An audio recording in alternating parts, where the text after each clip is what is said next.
بسم الله الرحمن الرحيم الحمد لله والصلاة والسلام على أشرف المرسلين سيدنا وحبيبنا المصطفى صلى الله عليه وسلم وعلى آله وصحبه وسلم. مرحبا. On attend un petit peu que les, les fidèles abonnés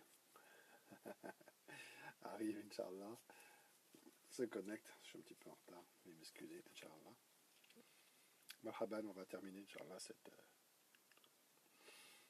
fameuse 29e Jalsa. Marhaban et Jamir. Tawfiq. Marhaban.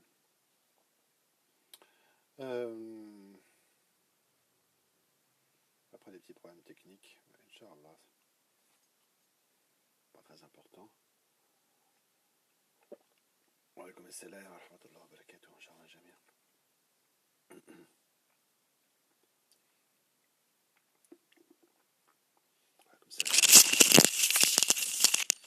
Je vais prendre ma petite dose de miel pour éviter les... Ah oui, ça y est, je peux parler plus fort, c'est pas ça, c'est qu'il faut surtout que je mette mon micro en place. Je parle pas trop fort parce qu'autrement ça m'irrite la gorge et puis ça se termine comme hier. Là vous m'entendez, Inch'Allah? Marhaban. Notre amie tunisienne nous regarde. Bon, bismillah. Donc, on en était à la position du cheikh qui exclut, après lui avoir demandé ce qu'il en était, le mouride.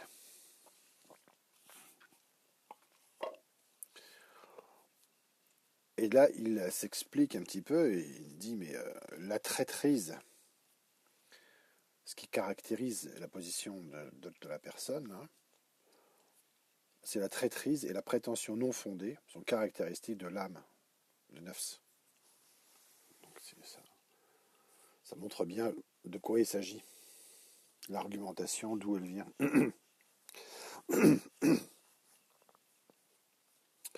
Une traîtrise ne pouvant en tout état de cause être valablement évoquée que dans la mesure où un engagement, que par rapport à un engagement, on n'est pas traître si on n'est pas lié. Pardon. Que dans la mesure où un engagement a été effectivement pris antérieurement, cette remarque implique qu'il s'agit bien ici de ce cas. Et nous avons vu plus haut que la voie initiatique implique cet engagement, dont l'initiative, comme celle d'interrompre sa participation au décret collectif, revient d'ailleurs ultimement toujours au disciple. Donc on est bien d'accord sur tous ces points. Alors que la voie qu'on peut appeler spéculative ou virtuelle, tabarrouk, peut se caractériser sous ce rapport par une absence quasi totale d'engagement actif personnel, et qu'il est donc normal que des êtres ayant cette orientation limitée ne soient aucunement concernés par une telle accusation. On peut comprendre que des gens qui viennent un peu sans s'être engagés, en tout cas sous ce rapport-là, ne soient pas soumis à une même contrainte par rapport à la jamara constituée dans le souk.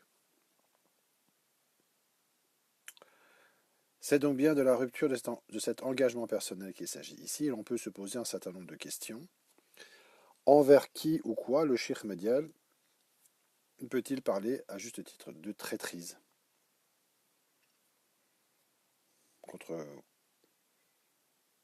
Par rapport à quoi s'effectue cette traîtrise? On a été traître envers quoi ou qui?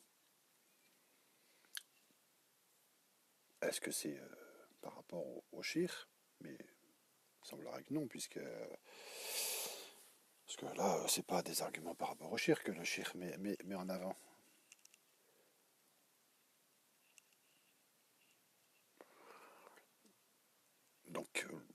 quel engagement il s'agit? L'engagement qu'on a eu par rapport au shir ou l'engagement qu'on a eu par rapport à la voix, on pourrait dire. Quel est le plus important? Qu'est-ce qui a été rompu? En quoi le fait de ne pas assister aux séances de dhikr collective ou de déclarer une fois rattaché à une organisation présentant une voie soulouk qu'on n'y participera pas constitue bel et bien une traîtrise? Et envers qui ou quoi? Là, c'est pareil, voilà, c'est des cas de figure là, qui ne sont pas des inventions. Hein. Les gens qui se rattachent et ensuite qui déclarent que on ne fera pas telle chose, on ne fera pas telle chose, ou dans telle mesure, ou telle chose, mais que bon, qui posent ensuite des conditions après le rattachement.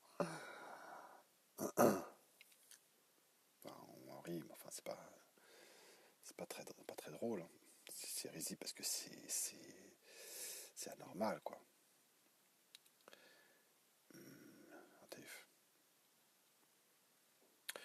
D'une manière plus générale, de quelle nature est l'engagement de l'initié qui reçoit son rattachement?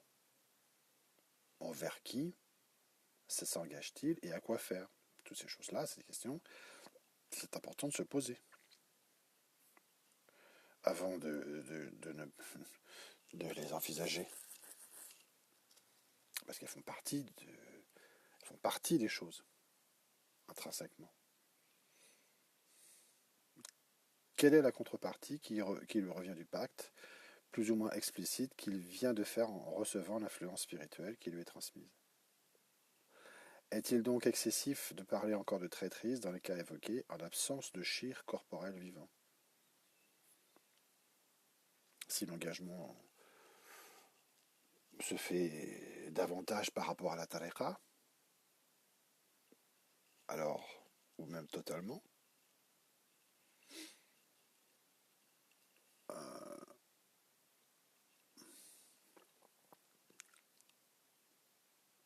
qu'en est-il quand il n'y a pas de shir corporel vivant? Quant à la prétention mensongère, Darwa al-Kadiba, on aura compris qu'il s'agit, dans le cas présent, de la prétention qui concerne l'état réel, l'état intérieur du mouride et des prérogatives qu'il croit pouvoir s'attribuer en revendiquant implicitement un état de réalisation ou une fonction qu'il n'a pas et qui lui permettrait de se dispenser d'être présent aux séances. Nous verrons en conclusion de quelle manière l'imam Charlani étend cette notion. Inch'Allah. Marhaban, Sidi. Les Jamia. Car le fait de se réunir pour le travail effectif est conforme à l'ordre du shir et constitue un renforcement des fondements même des choses. Shi'ar, comme on a vu tout à l'heure. Et Allah est plus savant. C'est de cette manière-là que finit l'imam Charlani.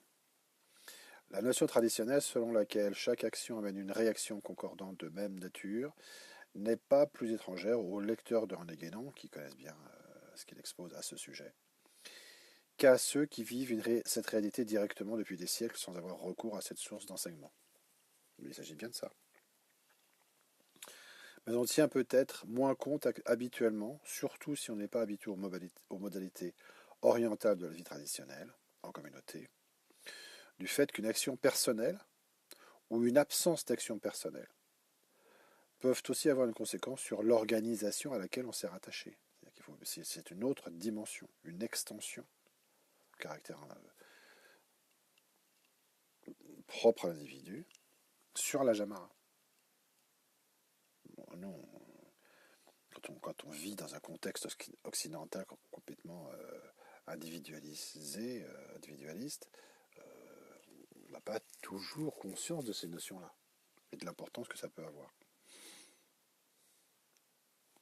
Il est ainsi aisé de comprendre que le fait de mettre en pratique une disposition établie et reconnue depuis des siècles comme positive par les maîtres de la voie, à savoir participer aux séances de dhikr, inciter expressément à la participation, c'est-à-dire activement, est amené à produire à la fois une réaction positive sur sa propre personne, grâce aux bénéfices procurés par la modalité collective sur l'individu, dans un sens, et envers la communauté, dans l'autre sens, par l'apport du travail personnel au travail collectif. Il y a une réciproque, il y a un lien de l'un vers l'autre. De même, le fait de s'en abstenir, en ne participant pas et en n'incitant pas à la participation, passivement, peut induire un manque, au sens de défaut, et une lacune, à la fois pour sa propre personne, mais aussi envers la communauté, par l'affaiblissement que ce manque est susceptible d'induire, ou induit directement. Inversement, la mise en pratique effective d'une mesure de adab réputée négative depuis des siècles, plusieurs siècles, par les autorités spirituelles reconnues, telles que s'exprimer sur le manque d'utilité des séances de dhikr collectif, en disant bah, ça ne sert à rien, ou quitter le dhikr collectif, qui sont des modalités actives négatives, est également susceptible de produire des résultats de la même nature sur l'être lui-même, comme sur l'ensemble de la communauté à laquelle celui-ci s'est rattaché, en tant qu'il ouvre la possibilité de développer l'idée que les séances de dhikr collectif n'auraient pas d'intérêt. Développement négatif, actif. De même, le fait de s'abstenir de développer une mesure négative,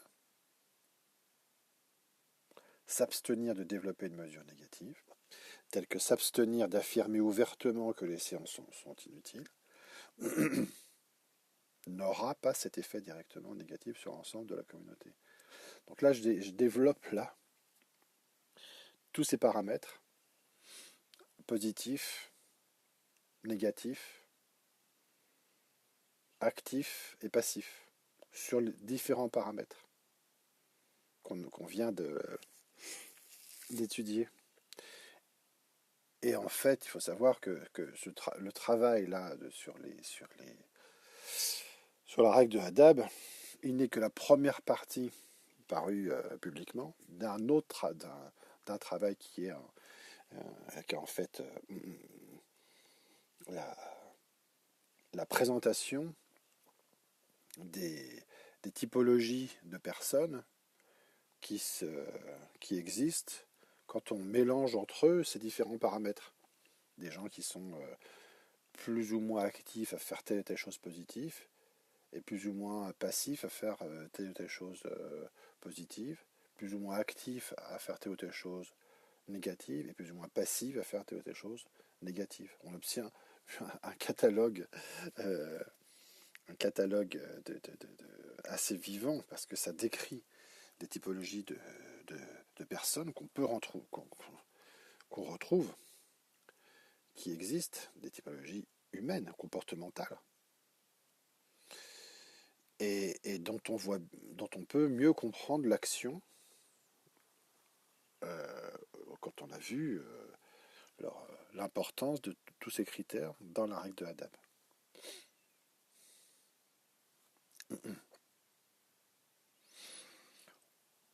Et ces choses sont tellement vivantes que j'hésite à les j'ai hésité pendant longtemps à les rendre totalement publiques, parce que c'est excessivement parlant.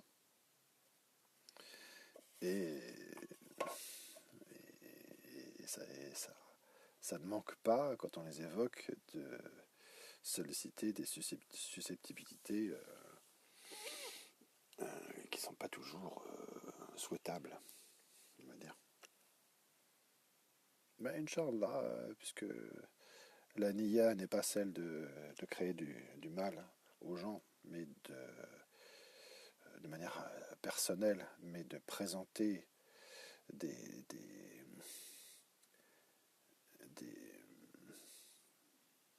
des modes de comportement, il est possible quand même que je publie finalement cette deuxième partie. Inch'Allah ta'ala. Parce que ça fait comprendre comment on se comporte et comment le comportement, au travers d'un seul adab, parmi plus de 300 du livre, peut contribuer et quelle est la place de ces comportements dans le suluk. Là, c'est simplement la considération d'un adab, parmi plus de 300. Et d'ailleurs, à ce propos-là, une petite anecdote,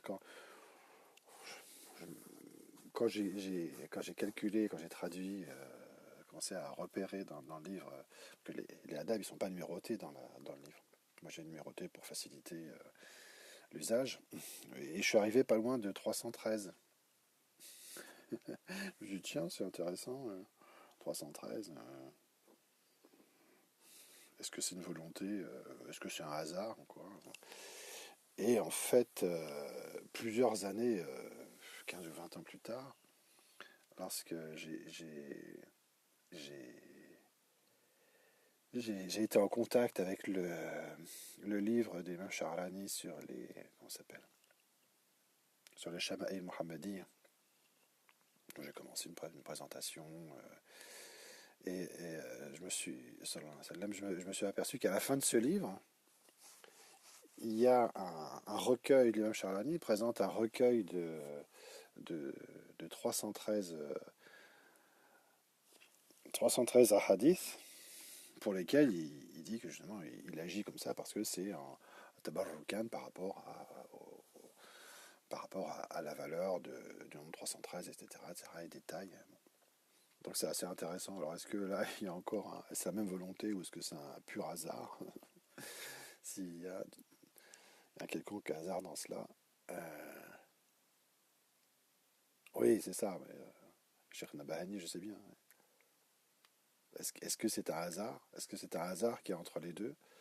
Est-ce que c'est un hasard je veux dire que les shoyurs fassent les choses comme ça? C'est intéressant quoi, de voir à quel point il y a des concordances comme ça dans des livres différents. C'est assez curieux quoi. C'est assez curieux. Et, les shoyurs comme ça laissent parfois des, des isharat plus ou moins explicites dans leurs livres. Quoi. Alors, on en était où? Donc, on en est par rapport aux aspects négatifs. On pourra retenir qu'il conviendrait donc pour chacun, maître et dirigeant, dans l'appréciation de ces questions et lors de leur mise en application réelle en vue de la recherche d'un travail initiatique effectif, de tenir autant compte des dispositions positives qui permettent le renforcement et la concentration active autour des moyens mis à la disposition des membres de la tariqa, par exemple la participation active aux séances, l'aptitude à encourager ses frères, la proposition d'excuses, l'affirmation ouverte, explicite de l'importance du dhikr collectif, donc de tenir compte de ces aspects-là, que des aspects négatifs et dissolvants, propres à l'opposition du mouride et susceptibles de s'étendre à la communauté tout entière. Par exemple, la non-participation, l'absence de présentation d'excuses, le manque d'encouragement envers les autres frères, l'affirmation du peu d'importance des séances de dhikr collectif, voire de leur inanité.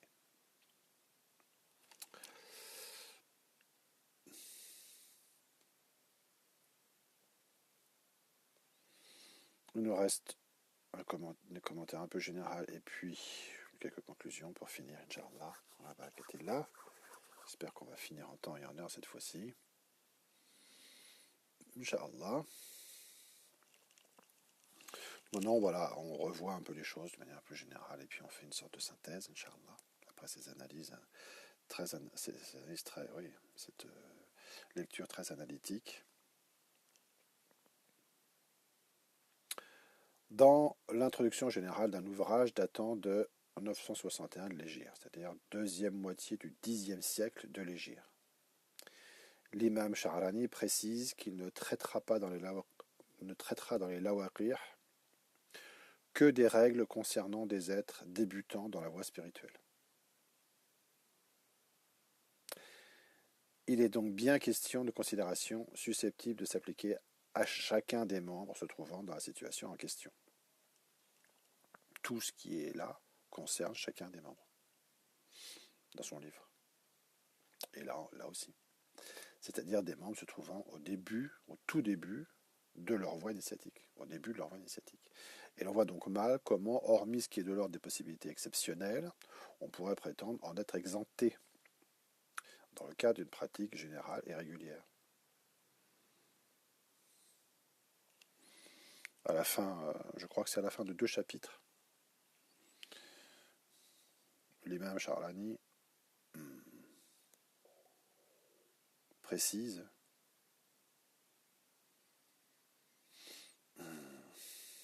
s'adresse au mouride.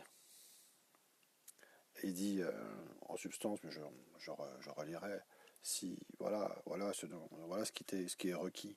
Si tu vois que tu réalises ces choses-là, alors c'est une grâce, quoi. Mais si tu vois que c'est pas le cas, alors ne te compte pas. Je sais plus comment il dit, mais enfin c'est un jugement, une formule assez dure, quoi. C'est pas la peine d'assister, quoi.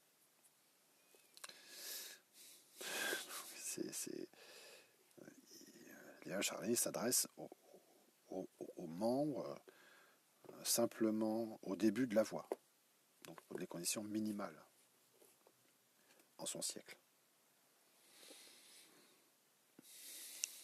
On aura aussi à l'esprit que l'imam Sha'rani, effectuant les remarques qui nous intéressent dans le chapitre qui traite des règles propres aux mouridines, c'est donc sous ce rapport qu'elles ont à être considérées et non pas sous celui des relations spécifiques entre le disciple et le maître, ce sujet faisant d'ailleurs l'objet d'un chapitre différent au sein du même livre. Et on a déjà parlé, c'est donc des rappels. Il nous semble intéressant également de remarquer que les membres concernés par la règle exposée ici ne sont pas réputés être parvenus à un degré particulièrement avancé de la réalisation spirituelle, et que sans contredire aucunement ce que dit René Guénon à ce sujet, on peut néanmoins légitimement penser que les bénéfices à espérer d'un travail collectif se déroulant dans de telles conditions pouvaient donc, au moins à l'époque concernée par les écrits de Sha'rani, être obtenus assez tôt dans la progression initiatique. C'est encore une fois pour insister sur l'intérêt des rites collectifs. En d'autres termes, et plus généralement, les bénéfices à attendre directement du travail collectif en tant que tel ne peuvent pas être considérés comme négligeables, même lorsque celui-ci s'effectue en l'absence de maître effectif. Et quoi qu'il en soit précisément, l'affirmation du Shir insiste suffisamment sur l'importance technique du travail collectif pour les êtres qui se trouvent au début de la voie, pour que cela puisse être valablement considéré comme un rappel de principe. C'est-à-dire, voilà, il n'y a pas vraiment à contester un point pareil. La même insistance ressurgit d'ailleurs, plus de 4 siècles plus tard environ, lorsque René Guénon revient lui aussi sur la même notion en rappelant la possibilité de produire un travail initiatique effectif qui prendrait appui sur des rites collectifs exécutés par les membres d'une tariqa initiatique privée de véritables cheikh, suivant l'expression de l'auteur. Note. D'accord, une notion qui a été reprise sur le porteur de savoir.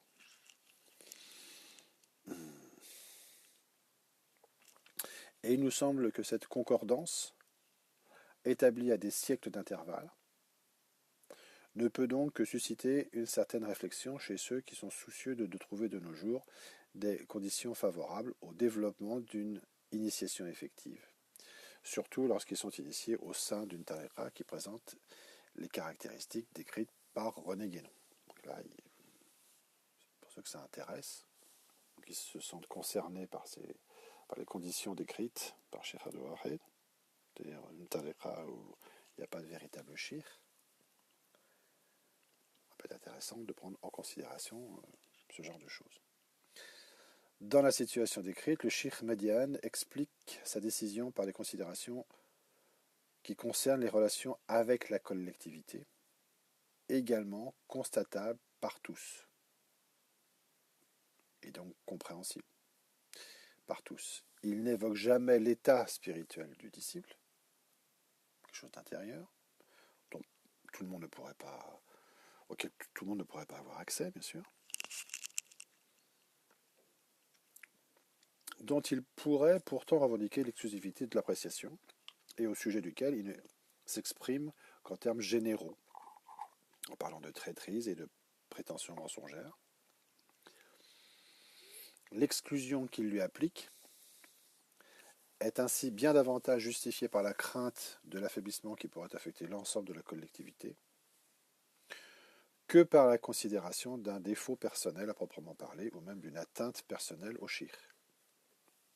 On a déjà exposé ça, on redit les choses de manière plus générale.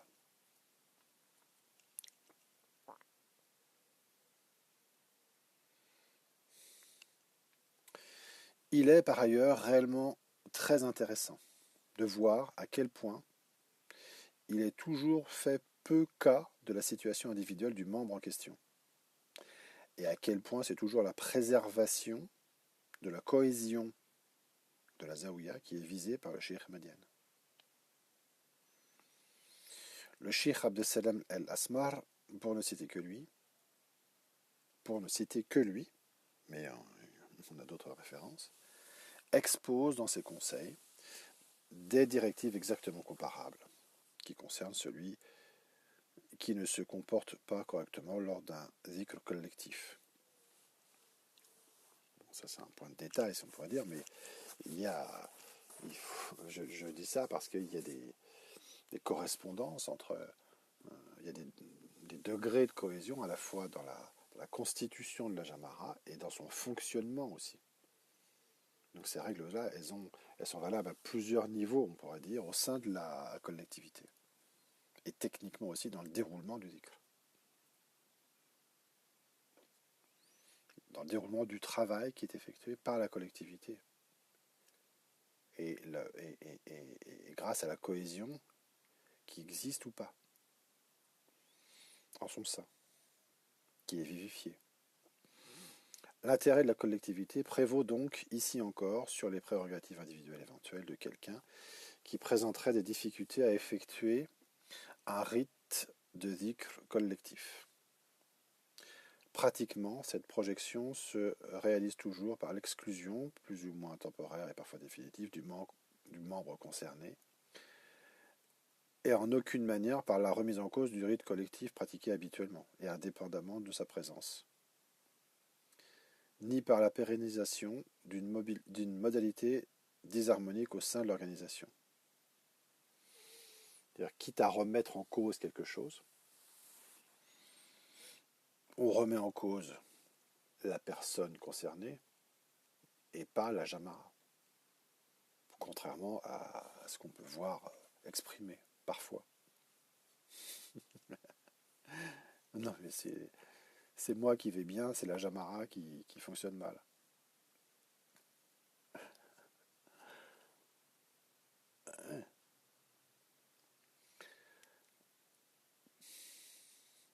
On s'assure ainsi tout simplement qu'un individu ne remette pas plus en cause par sa présence, l'efficacité du rite collectif qui se déroule, qu'il ne diffuse lorsqu'il s'en absente des idées pouvant avoir une action néfaste sur la cohésion et le fondement même de l'organisation initiatique, à savoir le déroulement des rites de dhikr collectif par l'ensemble des membres de la tariqa. C'est-à-dire que l'action négative de l'être, elle peut s'étendre à l'extérieur des rites collectifs, si on ne vérifie pas, si on n'assure pas l'exclusion de l'être de la Zaouïa.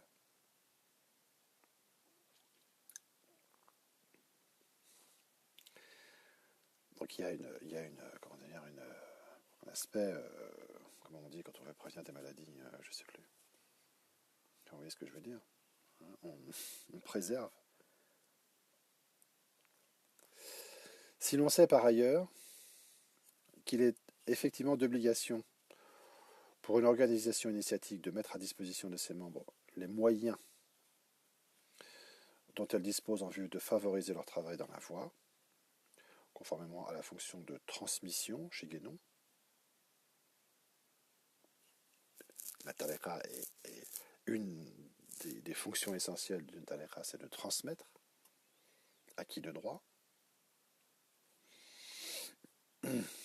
On comprend aisément qu'il lui incombe tout autant de veiller, de son côté, à la préservation des moyens en question. Parce que les moyens qu'elle détient soient préservés.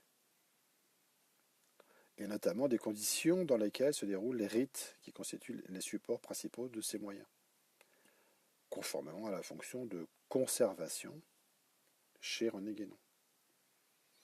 Les notes de référence sont données. Réciproquement, le droit légitime de tout membre à participer à de tels rites collectifs, à partir du moment où il fait partie de l'organisation initiatique, la tariqa, qui n'est réel, rappelons-le, que dans une optique de soulouk, on a déjà vu, ne peut en aucune manière prévaloir, même dans ce cas, même s'il est rattaché dans une optique de soulouk, sur le droit de la collectivité initiatique. Il ne peut pas remettre en cause la collectivité au prétexte d'ordre individuel et des rites qu'elle assure à perdurer dans leur intégrité. Donc, c'est prioritairement l'intégrité de la Jamara qui est prise en cause, en considération. On remarque aussi que c'est à la communauté des membres qu'il est demandé aux disciples absents de présenter ses excuses et non au maître lui-même, comme si le droit sur le membre absent de la collectivité constitué habituellement au moment des rites par l'ensemble des membres de l'organisation initiatique était, au moins dans le cas de débutants dans la voie, supérieur à celui du maître sur le disciple. On a déjà vu ça. On pourrait même peut-être considérer à l'inverse que la pratique régulière des rites initiatiques collectifs pourrait constituer, au moins dans certains cas, une sorte de préalable dans le développement, peut-être plus ou moins nécessaire à d'éventuelles relations spirituelles privilégiées et plus spécifiques entre le maître et le disciple. On pourrait considérer que, avant de voir si on peut envisager des relations personnelles avec le maître ou entre le maître et le disciple, comment se passent ces choses par rapport à la Jamara, par rapport au déroulement des rites collectifs. On peut considérer que c'est une phase d'observation et d'appréciation, de la qualification, peut-être dans certains cas. Et l'on éviterait principalement ainsi de considérer, surtout en cas d'absence de tout maître effectif vivant, qu'il s'agirait là de pratiques peu efficaces, superflues et d'un intérêt limité, en considération de ce qui pourrait avoir lieu si elles étaient conduites par un shir effectif, ou de ce que pourrait produire la seule présence d'un tel maître en dehors de quelque rite que ce soit. Il semble bien en effet qu'il faille plutôt constater que la méthode spirituelle consistant à conditionner des aspects personnels de l'enseignement initiatique à la survenue éventuelle de modifications d'état de conscience, ahwal, elle-même conditionnée par une pratique régulièrement instaurée, est assez généralement employée même dans le cas d'une réaction normale pouvant avoir lieu entre un maître effectif et son disciple. C'est en effet l'obtention d'un travail personnel constant et durable qui est habituellement requise comme préalable de l'appréciation, de la qualification du moulid. Même dans le cas d'un rattachement à un maître vivant. Le maître vivant, dans certains cas, et même, semble-t-il, assez régulièrement dans certaines tourouques,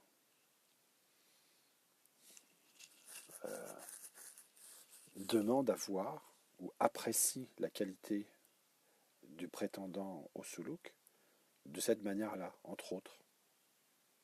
Comment il se comporte, comment il s'intègre, quel est son engagement, quelle est la qualité de son action initiatique, de son travail initiatique. Et il n'est pas rare de voir des cas dans lesquels le rattachement initiatique lui-même ou la transmission de certains outils initiatiques peuvent être ainsi tout simplement conditionnés par un minimum préalable de pratique extérieure. L'application de l'enseignement spirituel n'est ainsi pas toujours aussi spectaculaire qu'on le voudrait. L'acteur véritable n'en étant pas en réalité celui que l'on se plaît parfois à vouloir qu'il soit. On aimerait bien, souvent, que ce soit le cheikh qui soit l'acteur principal des choses, mais en réalité, et en tout cas dans certaines approches, c'est le mouride, c'est la préparation du mouride, c'est l'orientation, la puissance de sa himma, le travail qu'il fait sur sa himma et sur sa préparation et sur lui-même, qui génère ou qui favorise le mieux l'enseignement spirituel qui à ce moment-là vient germer sur un terrain qui est déjà travaillé, déjà préparé et facilement fécondable.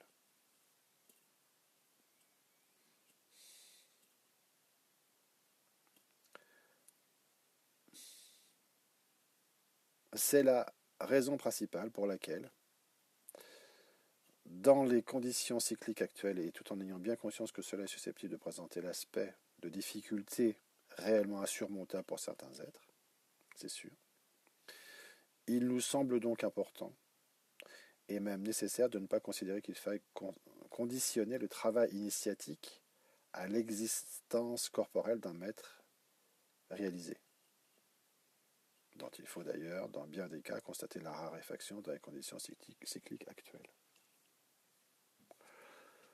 Sous peine de rester confiné dans l'attente illusoire et idéaliste de voir se répéter des conditions ayant pu exister par le passé, ou se développer des conditions meilleures à l'avenir.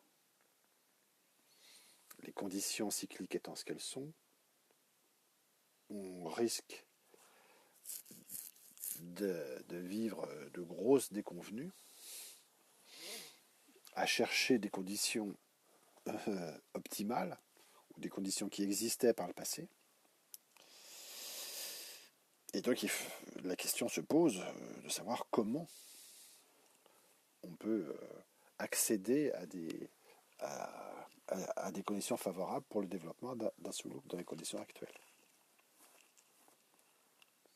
C'est une véritable problématique quand on veut faire les choses correctement. Il nous semble donc personnellement aussi raisonnable que réaliste de se tourner assez résolument vers la recherche et la mise en application déterminée de certaines solutions de substitution, dans le détail desquelles nous n'entrerons pas ici, effectivement, parce que c'est tout un pan très important des choses,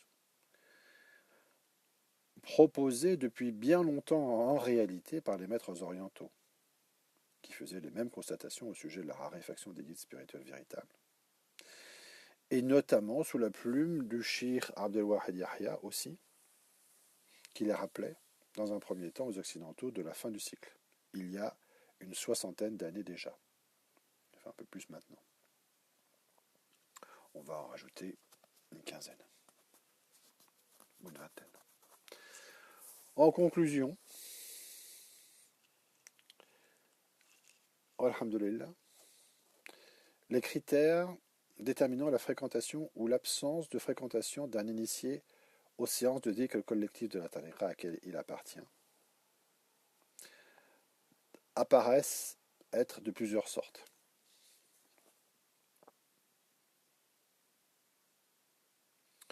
Ils sont liés bien sûr à l'appréciation que chacun est en droit de se faire de l'intérêt ou des affinités qu'il pense avoir lui-même pour les rites en question, ainsi qu'à l'appréciation du bénéfice spirituel qu'il espère ainsi en tirer à titre personnel.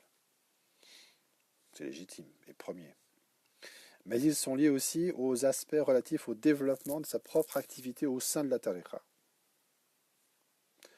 par les conséquences que la présence ou l'absence de chacun peuvent induire. Contrairement à ce que l'on pourrait penser au premier abord, le degré d'engagement d'un membre au sein de la tariqa à laquelle il s'est librement rattaché semble donc ne pas être uniquement une question de simple convenance personnelle, pouvant par ailleurs se limiter à une participation qui, bien que réelle et relativement nécessaire, pourrait n'être qu'optionnelle et régulière. Attention, les choses ne sont pas si simples que ça. Cet engagement apparaît pouvoir présenter en définitive des aspects extérieurement plus contraignants qu'on ne le pense. Il y a à la fois à la vivification et au maintien de l'entité, on reviendra sur cette question, constituée par les membres de la tariqa, lors des rites collectifs, constitués par les membres de la tariqa lors des rites collectifs, et à l'effectivité même des rites en question. Donc il y a une sorte, comme on disait tout à l'heure, de prolongation, d'expansion de l'engagement qui n'est pas uniquement personnel, mais qui est aussi communautaire, on peut dire. Et il est en tout cas lié à la mise en œuvre des rites collectifs. Remarquons aussi à ce propos que l'appréciation du caractère contraignant ou nécessaire des conditions de déroulement des activités collectives d'une organisation initiatique dépend essentiellement de l'orientation intérieure. Est-ce que c'est contraignant ou est-ce que c'est nécessaire de ceux qui y participent, suivant qu'elles sont vécues négativement, comme une discipline imposée arbitrairement, selon des critères qu'on ne comprend pas ou dont on pense qu'ils sont personnels, et dont on ne voit pas le fondement, ou au contraire comme un ensemble de dispositions édictées par les représentants effectifs de l'autorité spirituelle, concourant positivement au développement harmonieux du travail. Comment est-ce qu'on considère les choses? D'où viennent ces règles? Quels sont leurs fondements? Le grand cheikh Shadilit Ma El-Ainain disait à ce propos au début de son Nirtabidayat, sache mon frère, qu'Allah te rende les choses propices vers la voie la plus droite et me fasse devenir avec toi d'entre les gens de la réalisation spirituelle, que ce que l'on rapporte comme condition nécessaire au travail spirituel et les règles des convenances initiatiques tout entières émanent du peuple. Ce qui existe de conditions et de règles spirituelles est à considérer sous l'aspect qu'elles participent à la perfection du travail initiatique, et non pas en tant qu'elles sont des nécessités absolues. Ainsi, celui qui s'adonne continuellement à l'incantation, quel que soit son état et de quelque manière que ce soit, espérant ainsi la grâce d'Allah et sa satisfaction, son succès et sa réussite à atteindre l'objet, al-maqsoud, de sa quête ne font aucun doute. C'est justement l'aspect d'enseignement méthodique général et préparatoire exposé extérieurement depuis fort longtemps par les maîtres du tasawwuf sous la forme de l'énoncé de règles générales de convenance spirituelle, adab. Ça répond à la question de savoir pourquoi l'imam Charalani en son temps prend la peine, qu'est-ce qui justifie le fait qu'il écrit un livre entier sur les adab. C'est justement l'aspect d'enseignement méthodique général et préparatoire, exposé extérieurement depuis fort longtemps par les maîtres du tasawwuf sous la forme de l'énoncé des règles générales de convenance spirituelle, qui peut s'avérer être très intéressant de connaître et de comprendre, et de mettre en pratique lorsqu'un maître vivant fait défaut. On parlait tout à l'heure de moyens substitutifs de l'enseignement. Il s'agit bien de ça. Quand on voit le nombre de choses qu'on peut tirer de l'étude d'un adab et des applications directes dans le soulouk que ça peut avoir, on se rend compte de la richesse que ça constitue. Surtout quand c'est présenté par Imam Charlani qui met ça sous le nez des Mouridines. Alors disant, j'ai vu disparaître les grands chouyours. Il ne reste plus que ce genre de tariqa et je vous mets ça devant les yeux. Pourquoi fait-il ça? Il y a 3 siècles et demi. On peut donc dire de manière générale que le bénéfice spirituel obtenu par un membre d'une tariqa lors de sa participation au travail de dhikr collectif s'accompagne assez naturellement d'un aspect réciproque, à savoir la régularité et la cohérence de cette participation.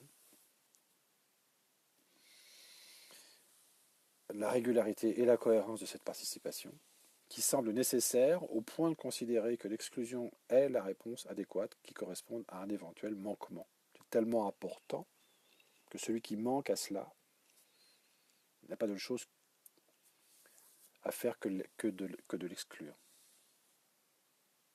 C'est important. Bien sûr, l'exclusion est une chose grave, mais de quoi on parle? Ce dernier aspect, touchant aux interactions avec la collectivité, semble même pouvoir être considéré comme largement prédominant dans le cas d'une tariqa où, quelle que soit la cause de cet état de fait, les rites collectifs, présentés ici comme constituant la raison d'être de l'organisation en tant que telle, tiennent une place importante. Quand les rites collectifs tiennent une place importante dans la tariqa, et dans laquelle le travail effectif escompté s'appuie alors nettement sur la modalité collective.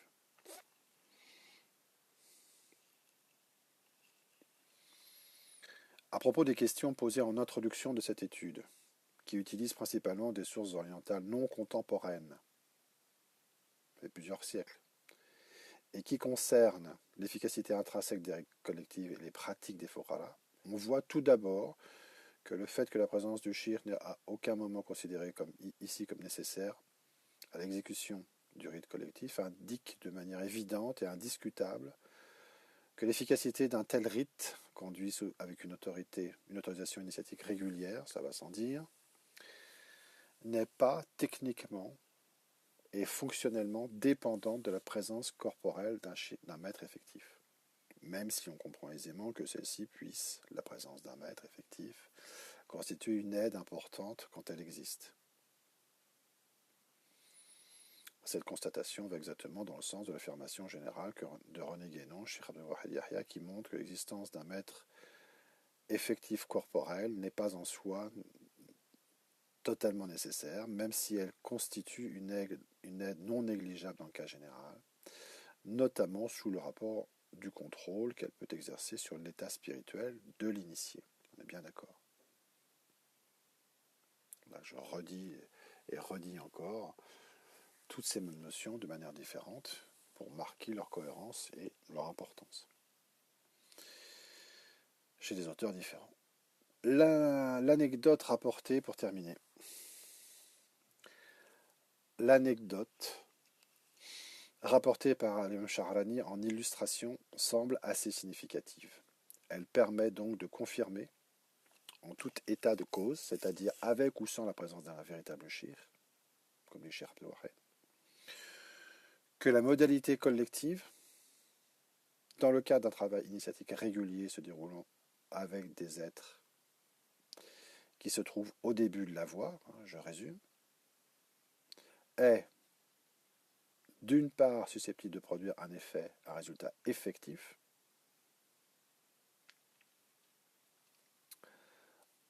en dehors de la présence formelle d'un shir, puisque celui-ci insiste dans notre texte sur le maintien de la présence des membres en dehors de la sienne. Et d'autre part, deuxièmement, relativement nécessaire,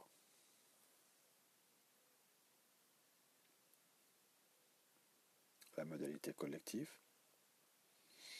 elle est relativement nécessaire puisque la modalité collective du dhikr est ainsi définie par un maître effectif tel que Cheikh Median lui-même comme constituant la raison d'être de l'organisation en tant que telle.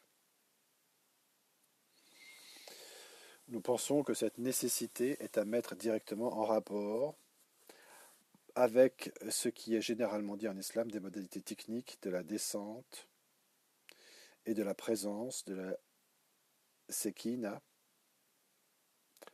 lors des rites de dhikr collectif, c'est-à-dire la grande paix, la sekina, ou la présence divine, ainsi que le rappelle Cheikh Abdel Wahed. Toute modalité laissant clairement à penser que l'effectivité dont on parle est loin d'être une chimère inaccessible, pourvu à condition qu'elle soit envisagée avec les conditions qui sont nécessaires à sa mise en application. On a vu l'importance de tout cela. Ces conditions tiennent principalement, d'une part, à la régularité des fonctions relatives à l'exécution du rite collectif, ainsi qu'à l'orientation des membres envers le maître fondateur de la tariqa, dont ils font partie, et d'autre part, comme on vient de le voir, à la mesure exacte de l'engagement initiatique de celui qui veut progresser dans la voie du tawhid. Donc là, je présente des considérations qui sont une ouverture sur d'autres études qu'on fera par la suite, Inch'Allah Ta'ala. Donc on présentera, sur lesquelles on reviendra par la suite, Inch'Allah Ta'ala, qui sont exposés depuis longtemps sur le porteur de sa voix. Alhamdulillah. Wallahu a'lam. Je vous remercie pour votre présence, pour votre patience dans cette longue sajda Muhammadiyya.